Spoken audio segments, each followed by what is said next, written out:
بسم اللہ الرحمن الرحیم۔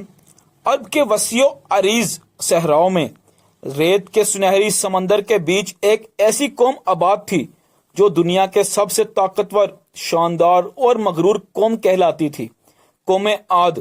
یہ لوگ اونچے اونچے ستونوں والے محل بناتے، بادلوں کو چھوتی عمارتیں تعمیر کرتے اور اپنی طاقت پر فخر کرتے تھے۔ ان کے شہر ارم ذات العماد کو زمین پر جنت کہا جاتا تھا۔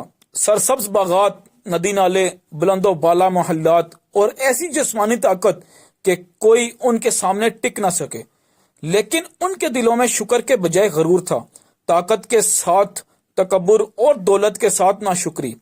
وہ بتوں کے آگے سجدہ کرتے، آسمان کے رب کو بھول گئے تھے جس نے ان کو زندگی بخشی تھی۔ ایک دن انہی کے درمیان سے ایک شخص اٹھا، حضرت ہود علیہ السلام، نرم لہجے والا، سچا، نیک اور عقل مند۔ وہ اپنی قوم کے ایک مانے ہوئے فرد تھے۔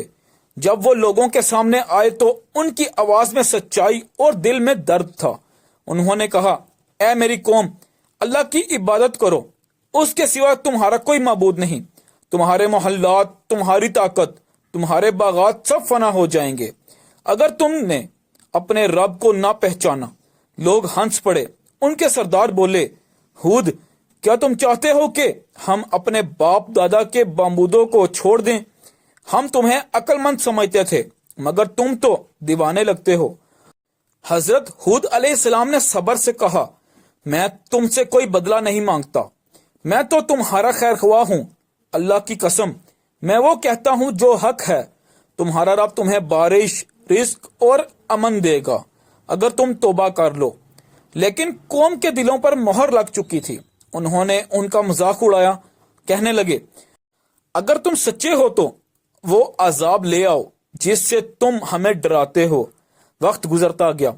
حضرت ہود علیہ السلام دن رات نصیحت کرتے رہے، کبھی نرم لہجے میں، کبھی آنسوؤں کے ساتھ، کبھی درد بری دعا کے انداز میں، لیکن ان کے الفاظ ریت کے ذروں کی طرح ان کے کانوں سے ٹکرا کر واپس آ جاتے۔ لوگوں نے اپنے محلات اور طاقت کو اپنی خدائی سمجھ لیا تھا۔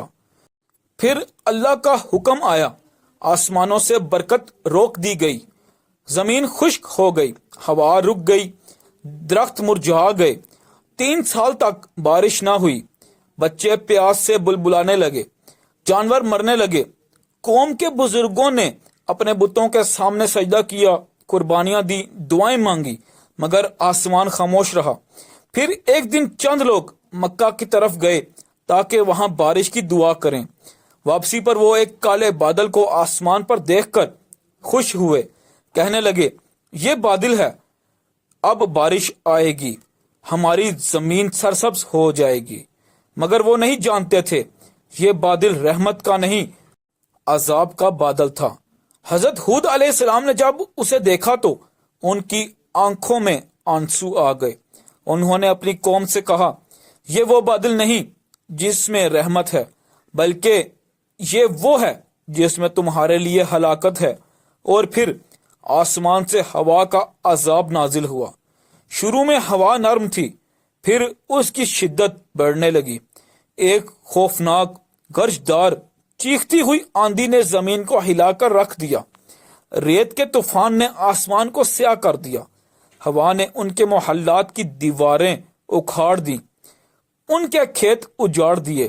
اللہ کا فرمان تھا، ہم نے ان پر ایک زبردست آندھی بھیجی جو 7 راتیں اور 8 دن مسلسل چلتی رہی۔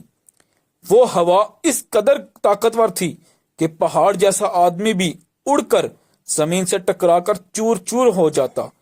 ان کے جسم ریت میں بکھر گئے، ان کے محلات ریت کے نیچے دب گئے، اور وہ بستی جو کبھی شان و شوکت کی علامت تھی خاموش قبرستان بن گئی۔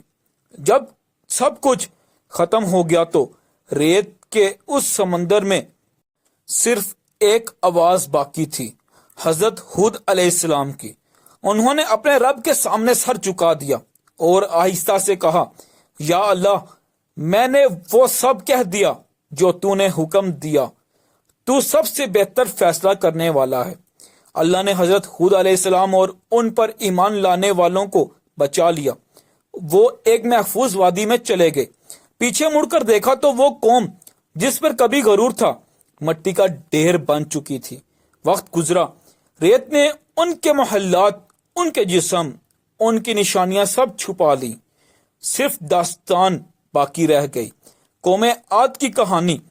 یہ کہانی صدیوں سے انسان کو یاد دلاتی ہے کہ طاقت فنا ہو جاتی ہے، محلات مٹ جاتے ہیں، دولت ختم ہو جاتی ہے، لیکن ایمان اور انکساری ہی باقی رہتی ہے۔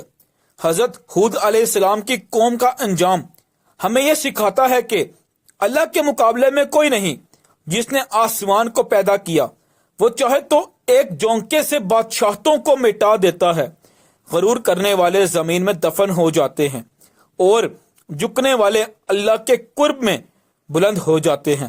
اختتام، ریت اب بھی انہی صحراؤں میں اڑتی ہے جہاں کبھی قوم عاد آباد تھی۔ ہوا کے ہر جونکے میں ایک خاموش پیغام چھپا ہے۔ یہ زمین کسی کے باپ کی نہیں، یہ اللہ کی ہے۔ جو شکر گزار ہو وہ باقی رہتا ہے، اور جو سرکشی کرے وہ ریت بن جاتا ہے۔